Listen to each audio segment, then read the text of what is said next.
Depuis que la France a fait le choix du nucléaire, le pays s'est doté d'organismes tels que l'IRSN, Institut de radioprotection et de sûreté nucléaire.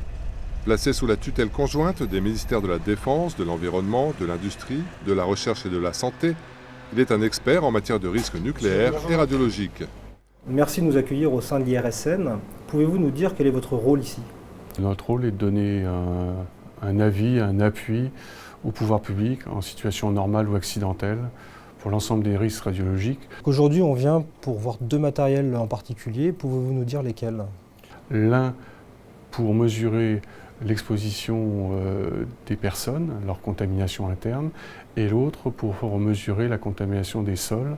La voiture environnementale est faite pour gérer des surfaces importantes. On peut aller au-delà en mettant ce type de matériel sur un avion qui couvre des distances plus importantes dans des temps plus courts. Si le site est beaucoup plus faible, ce type de moyen est embarqué sur un quad. Donc en fonction de la situation, on engage des moyens différents.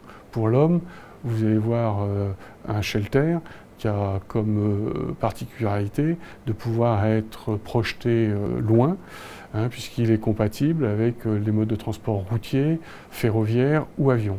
On a des moyens pour la France qui sont plus rapides à mettre en place, qui sont des petits camions avec un nombre de sièges plus limité, mais qui ont l'avantage de pouvoir partir plus vite. Les shelters partiraient eux aussi, mais avec un délai de route un peu plus élevé, même en France.